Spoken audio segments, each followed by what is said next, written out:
지금 여러분이 보시는 이 세종어제 훈민정음은 세종 때 만들어진 게 아니에요.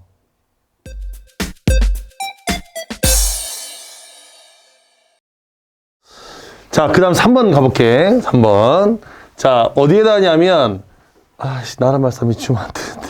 자, 거기에, 나랏 할 때, 시옷 있어요. 보이죠?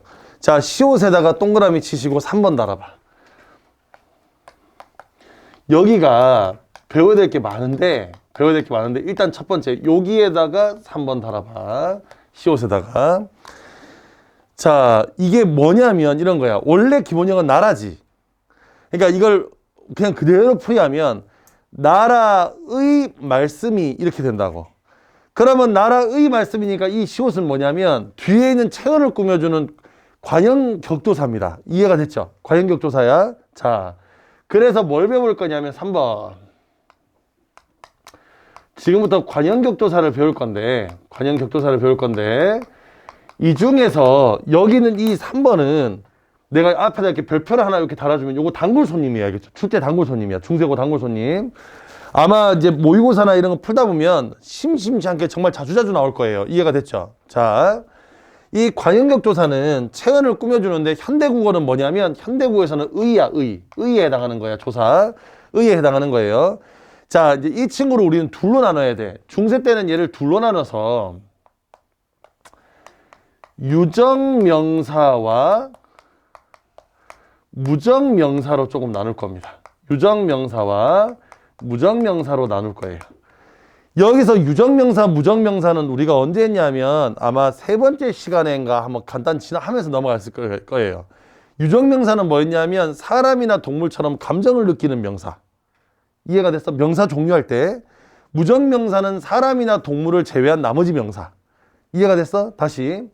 유정명사는 사람이나 동물 등을 가리키는 거고, 동물 등 감정을 가지고 있는 대상을 가리키는 거고, 무정명사는 사람이나 동물이 아닌 대상 얘기하는 거야. 자, 이 친구 뒤에다가 과연격 조사를 붙여야 돼. 이해가 됐어? 자, 사람의 뒤에다가 과연격 조사를 붙이면 의나 의가 붙어요. 이게 붙는 거야. 사람의 뒤에다가 가형적 조사를 붙이면 이렇게 두 가지가 돼. 이게 두 개가 의미가 차이가 있는 건 아니고 이렇게 두 개가 존재하는 이유는 딱 하나야. 아까 했던 것처럼 아래하는 무슨 모음이었어? 하늘에 떠 있는 태양이니까 양성 모음이지. 은은 무슨 모음이야? 음성 모음이지, 땅이니까. 그래서 얘는 앞 글자가 양성 모음으로 끝나면 얘, 음성 모음으로 끝나면 얘인 거야. 모음 조화 때문에 두 가지가 있는 거야. 이해가 됐죠? 양성 모음은 얘, 음성 모음은 얘야. 그러니까 예를 들어서 그냥 여기 있는 거 그대로 하면 사람이란 단어가 앞에 와서 사람. 그러면 사람은 무슨 모음이야 이게? 아니까 양성 모음이지, 그지? 그러니까 뒤에 얘를 쓰는 거고. 이해가 됐죠? 동물이 있어, 동물. 동물은 우니까 양성이야, 음성이야? 음성이지. 음성이니까 얘를 쓰는 거야. 이해가 됐죠? 그러니까 사람의, 동물의 이런 식으로 쓰는 거라고. 사람 뒤에 얘를 붙이는 뜻이 아니고 앞에 게 양성이냐 음성이냐가 중요하다고.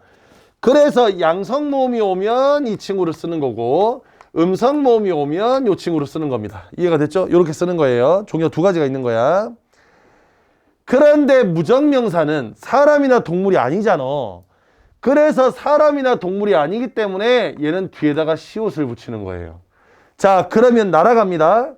여기서 나라라는 말은 사람이나 동물이 아니지. 그러니까 사람이나 동물이 아니기 때문에 나라 밑에다 뭘 붙였다고? 시옷을 붙이는 거야. 이해가 돼? 이때 나라처럼 밑에 받침이 없으면 받침 자리에 시옷이 들어가는 거고, 예를 들어 받침이 있는 글자가 오면 뒤에 시옷이 단독으로 빠지는 거예요. 무슨 말인지 알겠죠? 예를 들어 자, 학원이라는 단어가 있다고 칠게. 학원의를 하고 싶어. 그럼 시옷세기로 하자면 시옷을 이렇게 뒤에다가 단독으로 붙인다고. 이렇게. 이해가 됐어? 이렇게 붙인다고. 자, 그래서 이렇게 붙이는 겁니다. 가형적 조사는. 자, 이렇게 붙이는데 단.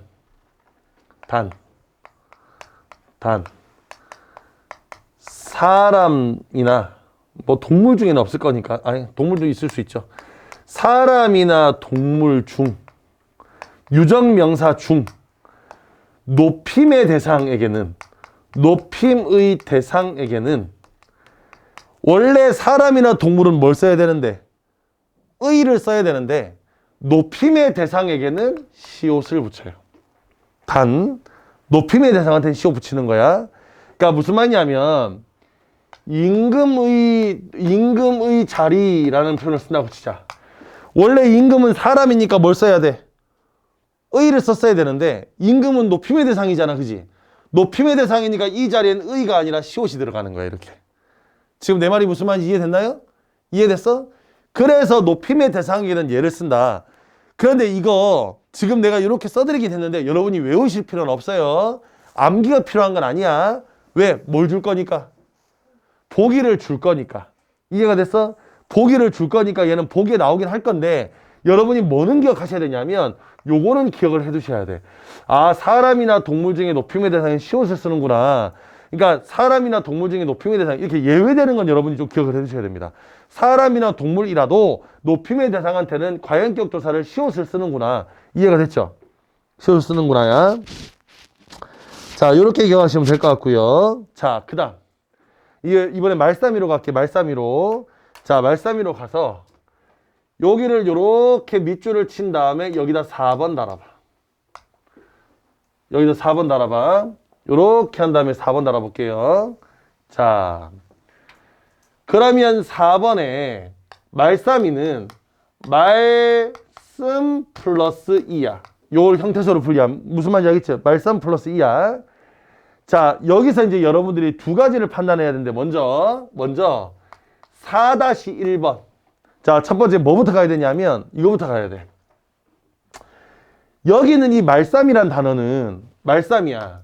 여기는 이 말쌈이란 단어는 원래 뜻이 뭐냐면 지금 15세기에는 사람이 하는 말은 다 말씀이었어.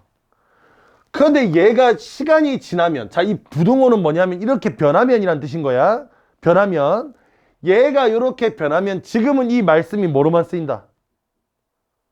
사람이 하는 말 전체를 다 말씀이라고 하지 않고 뭐에만 쓰여? 높임 표현에만 사용이 돼요. 이 말씀이란 단어는 높여줄 때만 사용한다고. 이해가 됐어? 그러면 원래는 말씀이 말 전체를 가리키던 거에서 지금은 높여주는 것만 가는 거니까 당연히 의미가 뭐 한 거야? 예, 축소된 거야. 그래서 이 친구를 뭐라고 하냐면 의미가 축소되었다라고 한다고. 의미가 축소되었다라고 한다고. 이해가 됐니? 그러면 의미가 축소된 얘가 몇 가지가 있어. 요것도 이제 가끔 시험에 나오거든. 어휘의 의미 문제와 함께. 의미가 축소된 게 뭐가 있냐면 거기서부터 하나, 둘, 셋, 네 번째 줄에 가면 놈이 하니라 보이죠, 지금? 놈이 하니라 할 때 놈이 있어, 놈. 이 놈이라는 글자도 의미가 축소한 거야. 놈이라는 글자도. 당시에는 이 놈이라는 글자는 사람, 특히나 그 중에서도 남성 전체를 가리키던 말이었어요. 그런데 아시다시피 이 놈이라는 말은 지금은 어떻게 써? 그렇지, 얘를 비속어로 사용하는 거잖아, 비속어로. 그러니까 우리가 지나가는 사람한테 놈이라고 하면 돼, 안 돼? 자, 지금부터 놈 5분 입장하세요. 싸대기 맞아요. 이해돼?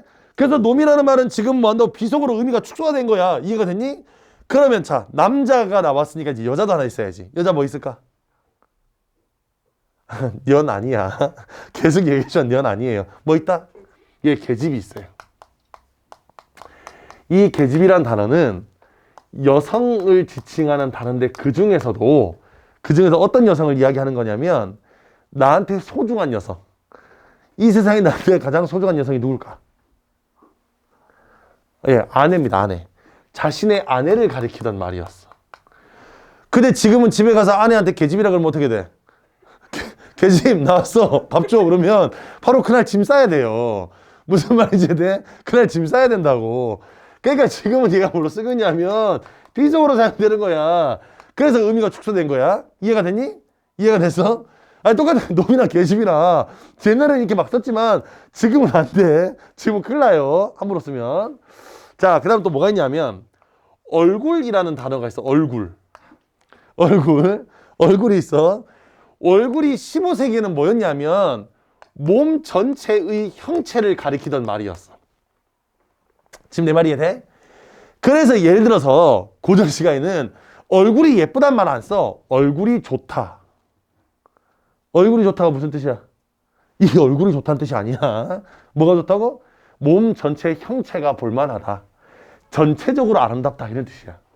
근데 이게 지금 의미가 축소돼서 뭘로만 쓰인다? 안면의 의미로만 쓰고 있죠. 그죠? 의미가 뭐한 거 축소된 거야. 형체 전체를 가리키단 말에서 무슨 말인지 알겠죠? 이렇게 된 거야. 자, 그 다음 다섯 번째까지 맞춰놔야 오지선다가 가능하지. 이해됐죠? 오지선다를 만들어야 되니까 하나 더. 뭐가 있냐면 짐승이란 단어가 있어요. 이 짐승이란 단어는 15세기에 뭐였냐면 살아있는 모든 생명체를 가리키던 거였어. 그래서 여기는 이 짐승의 어원이야. 이 단어의 어원은 어디서 출발하냐 하면 짐승은 중생이란 단어에서 왔어요. 중생이 15세기에 중생 이랬거든. 여기는 이 단어가 바뀌고 바뀌어서 나중에 짐승이 돼. 여러 개의 의미 변화를 겪어서 짐승이 되는 거야. 그래서 중생이라는 단어가 되면서 살아있는 생명체 전체를 가리키던 말에서 지금 뭘로만 쓰인다? 동물을 가리키는 단어로 바꿨지, 그지? 그래서 이 친구도 의미가 뭐가 된 거? 축소가 된 거야. 의미가 축소된 거야. 그래서 이렇게 다섯 가지를 같이 기억해 두세요. 이 다섯 개가 진짜 자주 나옵니다. 자주 나오고 뭐 하기도 여러분이 좋으냐면 고전시가 해석할 때 필수 어휘기도 한 거야. 봐라. 예를 들어 짐승의 우는 소리 이렇게 나왔어. 그러면 짐승의 우는 소리라 그러면 우리가 짐승이라 그러면 머릿속에 동물을 떠올리잖아. 근데 당시에는 뭐라 그랬니? 살아있는 생명체. 그러니까 뭐도 가능하냐면 곤충 이런 거에 우는 소리도 가능하고요. 이해가 됐죠? 풀잎이 막 스치면 우는 소리도 가능한 거야. 지금 내 말이 이해됐죠? 그래서 그때마다 달라지니까 이렇게 좀 기억해 두시기 바랍니다. 알겠죠? 자, 그 다음 갑니다. 4-2번이야. 자, 그 다음에 이제 뭘 또 여러분이 봐야 되냐면, 자, 요게 4-1번이면 요게 4-2번인 거예요. 자, 미음이 어떻게 됐어? 최종적으로 써놨더니, 위로 올라갔죠. 그죠? 이거를 뭐라고 하냐면, 적기 방식이라 그래. 적기 방식. 다른 말로 뭐라 하냐면 표기법. 얘기하는 거야. 표기법. 이 적기 방식에는 크게 종류가 세 가지가 있어. 세 가지가 있어. 하나는 이어적기. 여기는 이어적기를 다른 말로 뭐라고 하냐면 연철이라고 해. 연철. 이어적다 그래서. 자, 그 다음에 끊어적기가 있어. 끊어적기를 뭐라고 하냐면 분철이라고 해요. 나눌 분자를 써서 끊어적다 분철이라고 그래. 그 다음에 뭐가 있냐면 거듭적기라는 게 있습니다. 여기서 거듭적기란 걸 나란히 거듭적었다 해서 중철이라고 부릅니다. 중철이라고 불러요. 자, 이어적기는 어떻게 하는 거냐면 아래에 받침이 오고 뒤에 소리가 없는 첫 자음이 이응으로 시작하는 글자가 올 때야. 이때 소리 나는 대로 그냥 표기하는 거예요. 소리 나는 대로 표기하는 거. 자, 무슨 말이냐면 지금 내가 예를 들어 써볼게. 예를 들어 동거나 이런 말이 있다고 치자. 동거나 이게 있다고 칠게. 알겠죠? 그러면 여기는 이 친구를 그냥 표기 나는 그대로 이어 적으면 어떻게 되냐면 받침이 위로 끌려 올라가는 거야. 어떻게 된다고? 동거나라고 쓰는 겁니다. 이렇게. 그래서 말씀의 미음이 올라가는 거하고 똑같은 거야. 이어 적어서 말씀이처럼 동거나라고 쓰는 거야. 이해가 돼서 동거나라고 쓰는 거야. 그럼 끊어적기는 뭐냐면 한 글자 한 글자 원래 원형을 밝혀 끊어 써주는 거예요. 그럼 얘는 어떻게 쓰는 거야? 동 따로 원래 단어가 건 따로 맞지? 그 다음에 아 따로 이렇게 쓰는 거예요. 자, 결론부터 말씀드리면 창제 당시에 15세기에는 이어적기를 썼어. 이해가 됐어? 창제 당시엔 이어적기라고. 그러니까 지금 우리가 지금 보고 있는 세종어적 훈민정음은 죄다 이어적기야. 이해가 됐니?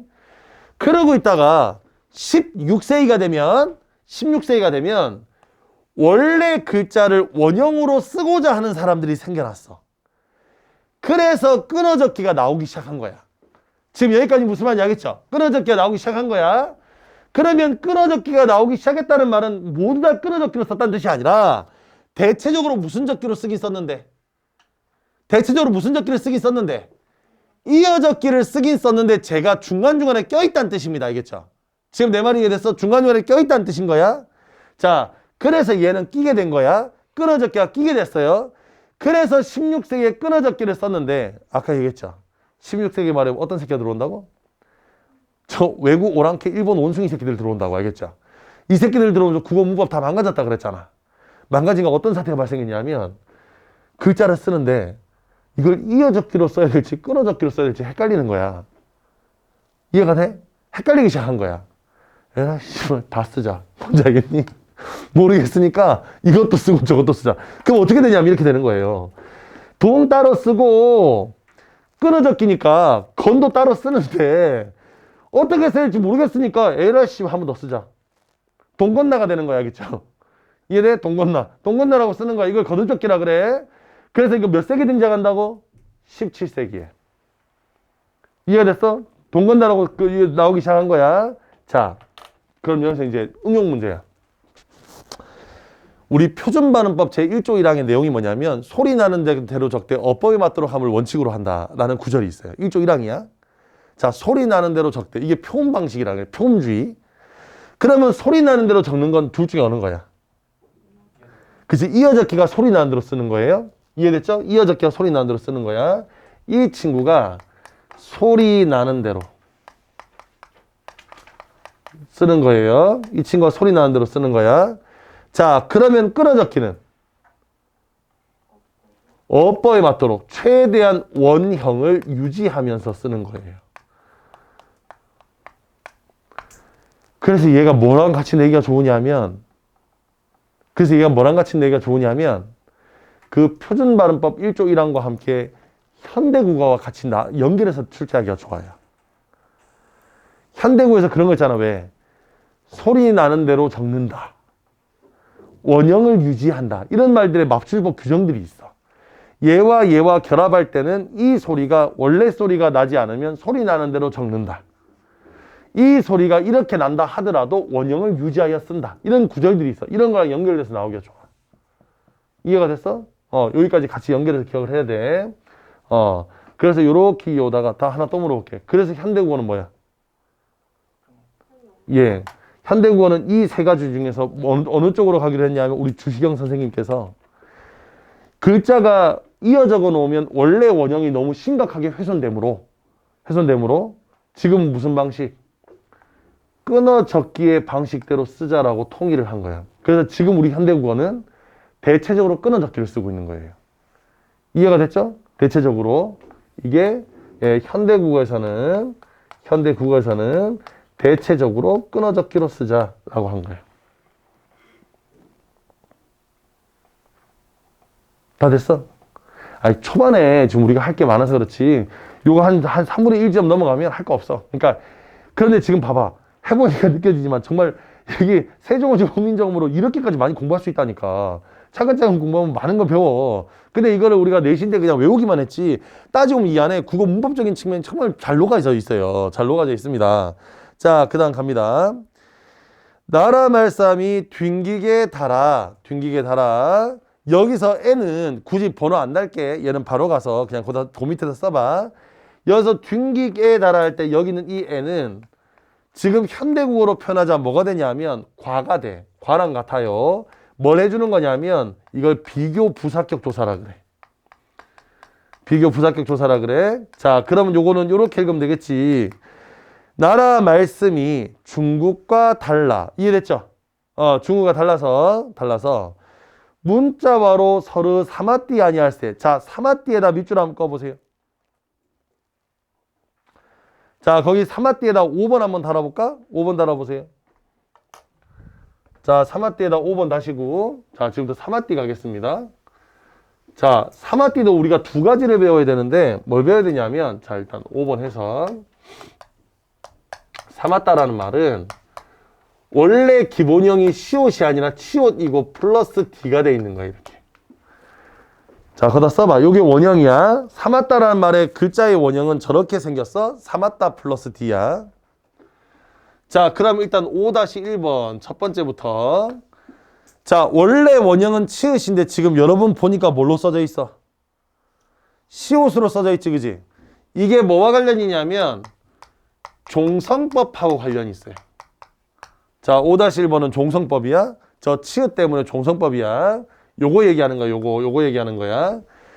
자, 우리나라 종성은 아까 우리가 초성의 제자 원리와 중성의 제자 원리까지는 했지, 그지? 종성의 제자 원리는 하지 않았어. 이유가 뭐냐면 세종대왕도 종성을 따로 만들기에는 부담이 있었나 봐.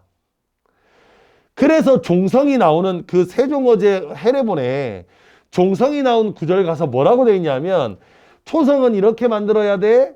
중성은 이렇게 사용해야 돼. 해놓고 종성은 딱 한 줄이야. 종성은 초성을 다시 사용해. 이렇게 써놨어 그냥. 초성을 다시 사용하라고.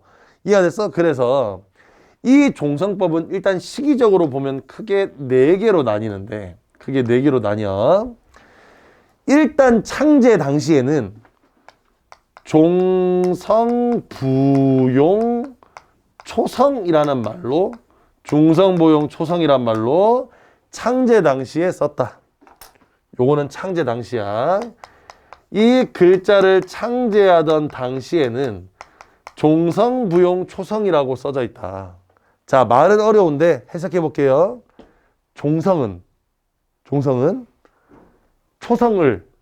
초성을 다시 사용해라 이런 뜻이야. 부자가 아니 불자가 아니라 다시 부자야. 이해가 됐죠? 종성은 초성을 다시 사용해 이런 뜻이야. 이해가 됐어? 그러면 다시 사용한다는 말은 무슨 말이냐면 나봐. 그 말은 이 종성부형 초성은 기역부터 희역까지 한 개도 빠짐없이 모두 종성으로 사용 가능했다 이런 뜻이에요. 이해가 됐죠? Understand? 여기까지 이해됐어? 자, 이렇게 사용하자는 거였는데 자, 문제는 이거야. 여러분도 그 왜 얼마 전에 했던 영화 천문이라는 영화를 봤거나 아니면 어렸을 때 무슨 왜 그 드라마 있잖아. 대왕세종, 뿌리 깊은 나무 이런 걸 봤으면 알겠지만 여기는 이 한글 창제가 세종대왕의 그 수많은 업적 중에 마지막 업적이야.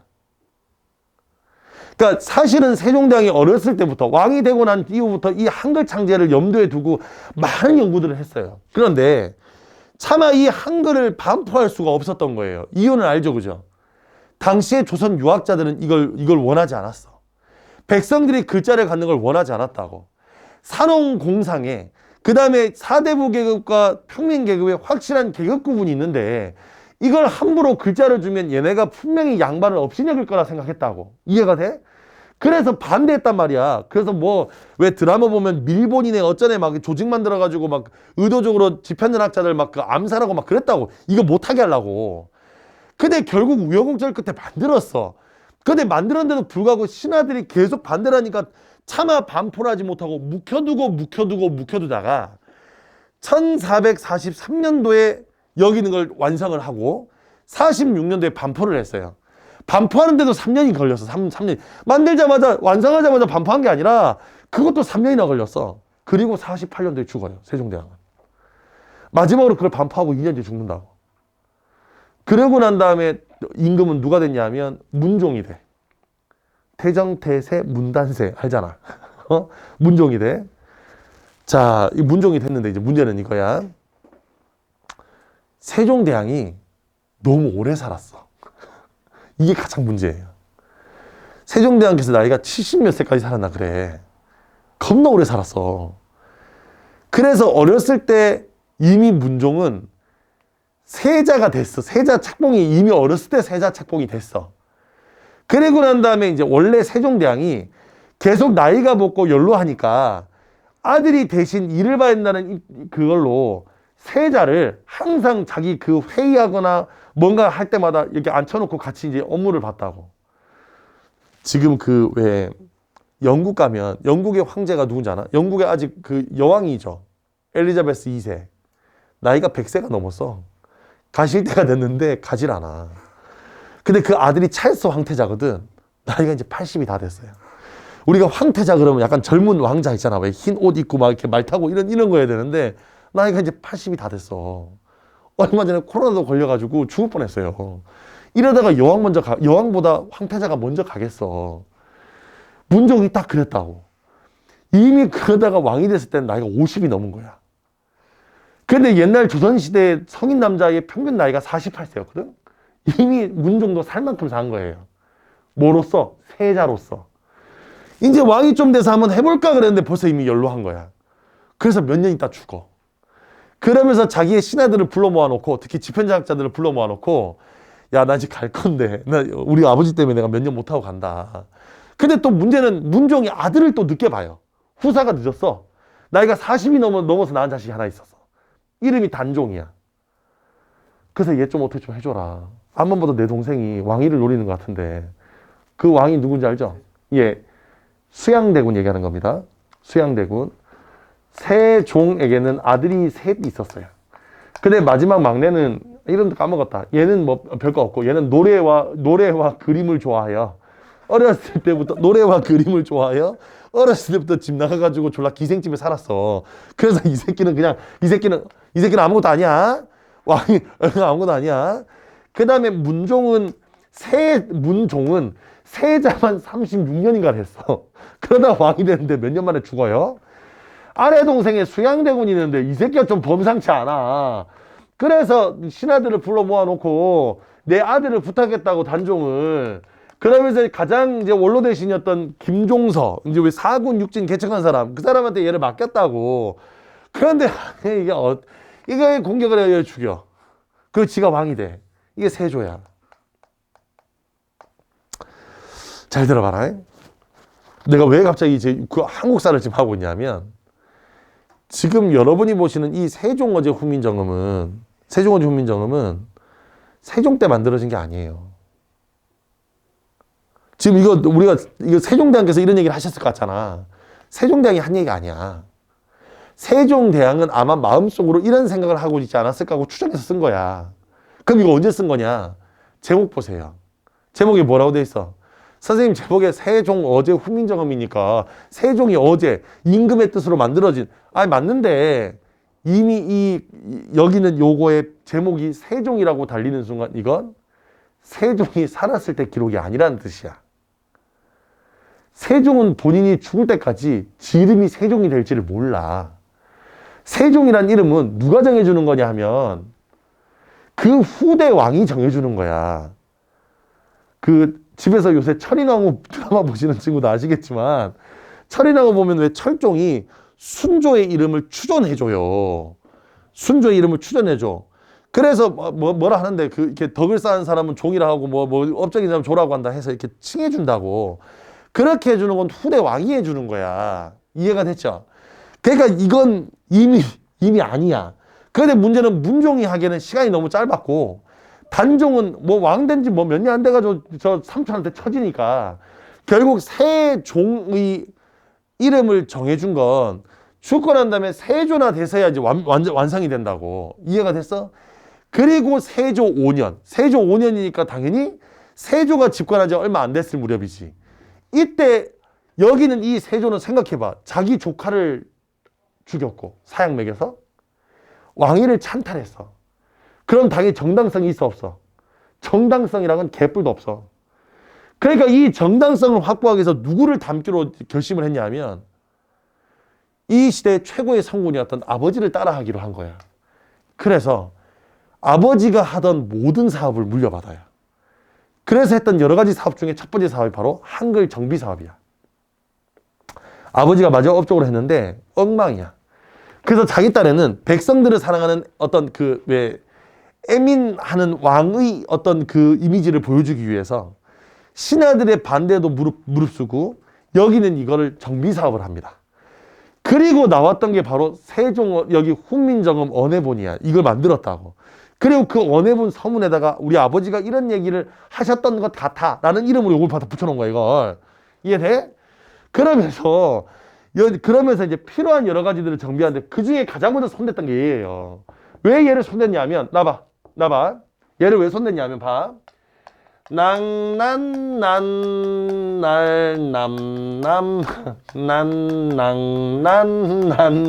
있어. 이렇게 되면 진짜 알겠죠? 이렇게 있으면 기억부터 해까지 다 쓸 수 있는, 이렇게 다 쓸 수 있는 거야. 이해됐죠? 읽으면 낭난난날 남난난 이렇게 되는 거야. 이렇게 읽을 수 있다고. 근데 문제는 여기는 이 친구를 읽을 때 어느 누구도 나즈라고 읽지 않는다고요. 이해가 돼? 아니 나즈라고 읽어야 나즈라고 쓰지. 어차피 이 글자는 중요한 게 문법이 아니라, 이게 세조 입장에서는 아버지가 이 글자를 만든 취지는 백성들이 사용하기 유용하게 만들려고 한 거라 복잡한 문법은 필요 없다 이거야. 그러면 복잡한 문법이 필요 없다면 그냥 발음 나는 대로 다 쓰면 되는 거 아니야 이거예요. 그러면 여기는 이 친구를 발음 나는 대로 쓰면, 지금 우리식으로 하자면 음절의 끝소리 규칙 때문에 얘가 이렇게 나는 거잖아. 이해가 됐어? 이렇게 나니 받침을 지읒을 쓰지 말고 그냥 디귿 쓰자고. 그러면 뭐, 야 이거 맞춤법 맞아? 틀려? 이런 거 생각할 필요 없단 말이야. 그 수능 끝나고 나면 애들이 저한테 문자를 보내요. 선생님 1년 동안 감사했어요. 이런 문자 보내잖아. 그럼 꼭 뒷말 뭐 문자 하나? 선생님 이거 문자 쓰는데 시간이 꽤 오래 걸렸어요. 국어 선생님이라 이 문자를 쓰는데도 무척 떨리네요. 선생님 맞춤법 틀렸어도 이해해 주세요. 이런 거 온다고. 지금 무슨 말인지 이해되죠? 근데 문제는 나도 그게 보여. 문자를 읽으면서 감동 막 느끼는데 중간에 뭐야 틀렸잖아 맞춤법. 이 새끼 문법 뭐 배운 거지? 이런 생각 한다고. 이런 생각 하게 된다니까. 걔가 이런 거야. 똑같아. 이렇게 된다고. 이해됐어? 그래서 세조는 이런 거 다 때려치고, 종성, 무용, 초성은 아버지가 얘기하긴 한 건데 실제로 우리는 종성을 8개만 쓰면 돼. 그 정도면 충분해. 8개만 쓰자. 그걸 한자로 팔종성 가족용이라고 해. 이거면 충분하지 않냐? 이렇게 얘기했어요. 그래서 세조가 반포합니다. 얘들아, 종성은 종성부용 초성이 원칙이긴 하나 실제로 우리가 쓰는 종성은 발음 나는 게 저 8개밖에 없으니 8종성 가족용 8개 종성으로 사용하는 것도 8개 종성으로 사용하는 것도 충분히 만족할 거야. 이렇게 쓴 거야. 이해됐어? 그 중에 그래서 얘를 떼서 요렇게 가르치면 얘를 떼서 팔종성법이라 그래. 이해돼서 팔종성법이라 그래. 그러면 종성을 몇 개로 통일한 거? 8개만 쓰기로 한 거야. 이건 외울 것도 없어. 너무 쉬워. 기역, 니은, 티귿, 리을, 미음, 비읍, 시옷, 이응이야. 앞에 오는 8개만 쓰자 이거야.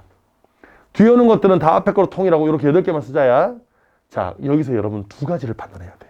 첫 번째. 그러면 여기는 이 치읓이 왜 여기는 시옷으로 썼는지 알겠지?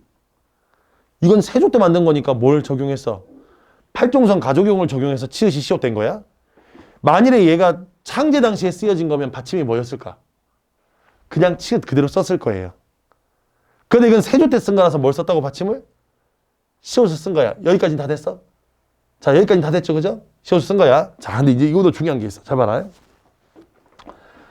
그래서 이렇게 8개를 썼는데 이게 우리 현대국어 음절의 끝소리 규칙과는 약간 달라요.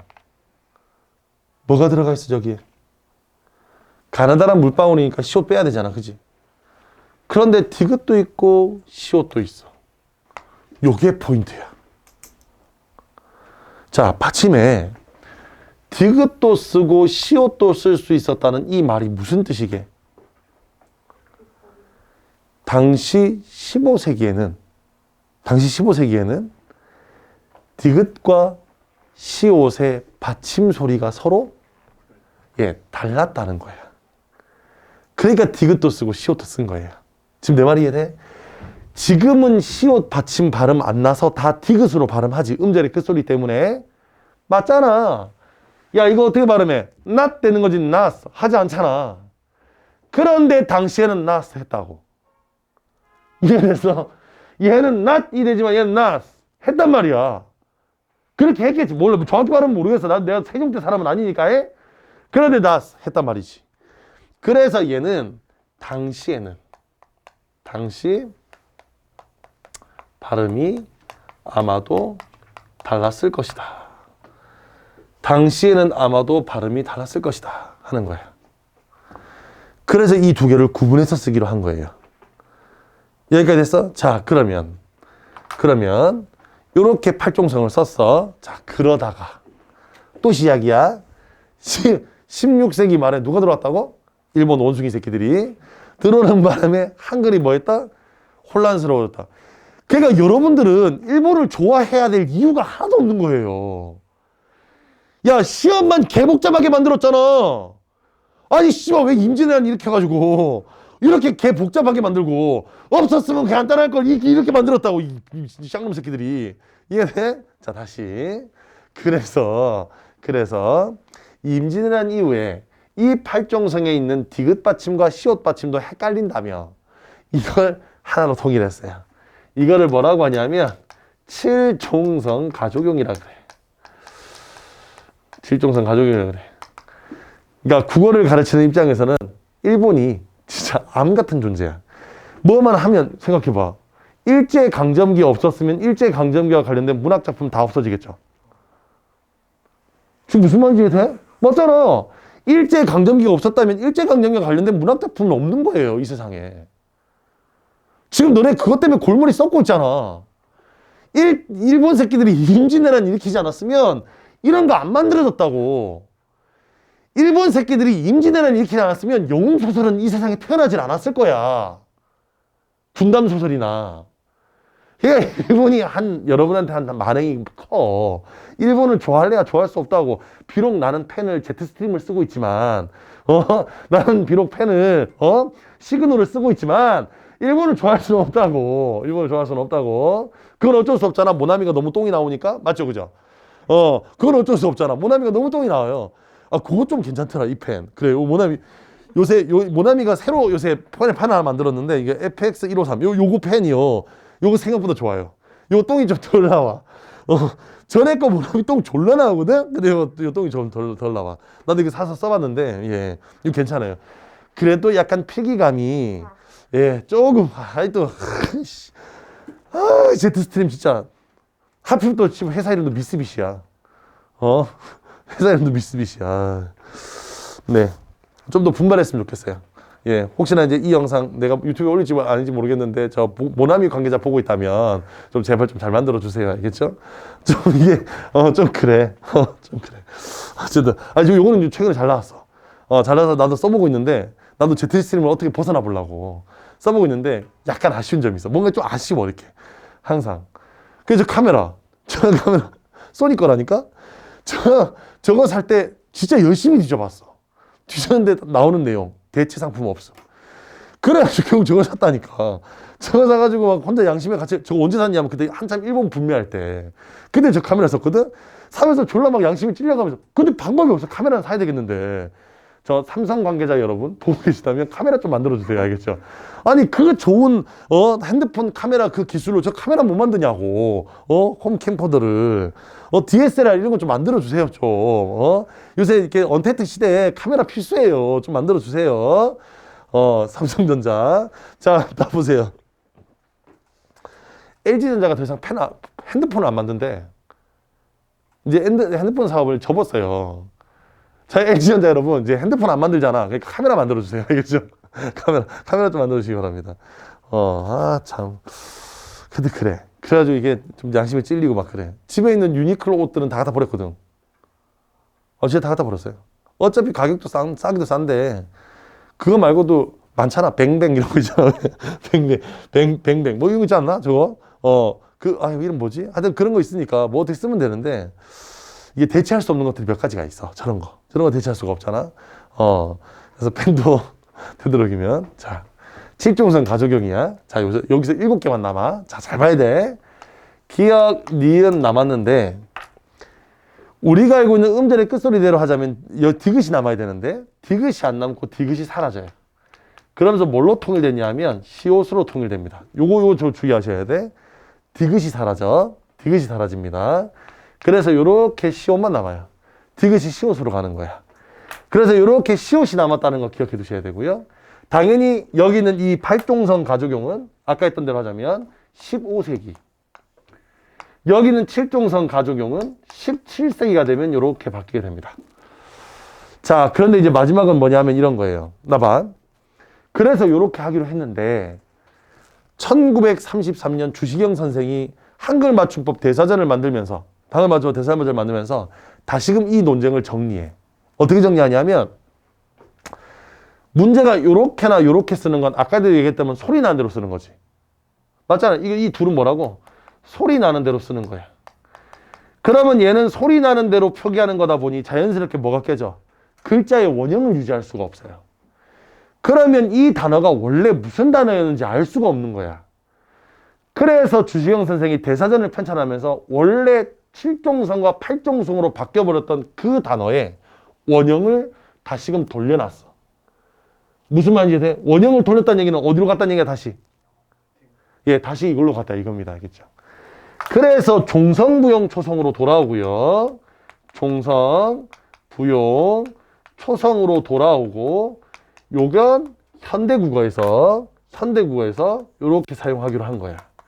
그런데 문제는 표기는 종성부용 초성을 하기로 했는데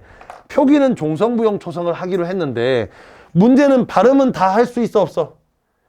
실제로 여기는 이런 발음들이 받침에 왔을 때 어떻게 발음했는지는 모르지. 세종 때 어떻게 했는지는. 그지? 그러니까 여기는 이 받침의 발음들을 할 수 없으니 종성부용 초성으로 표기는 하되, 그러니까 우리도 종성부용 초성인 거야. 기역부터 희역까지 받침으로 모두 표기를 하되 대신에 발음 규정을 몇 개로 제한한 거야. 7개로만. 그게 뭐다? 음절의 끝소리 규칙. 발음만 그걸 이용하기로 한 거야.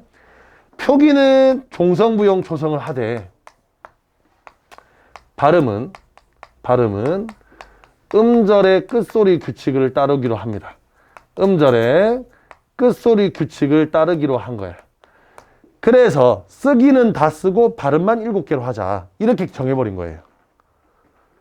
이해가 됐죠? 발음만 이렇게 하자라고 정해버린 거야. 여기까지 다 됐습니까? 자, 그 다음. 이 친구 봐봐. 여기 이제 5-2번이 되겠네. 잘 봐라. 부정문 만들 때 뭐뭐디라는 이 표현은 현대국어로 가면 뭘로 바뀌어?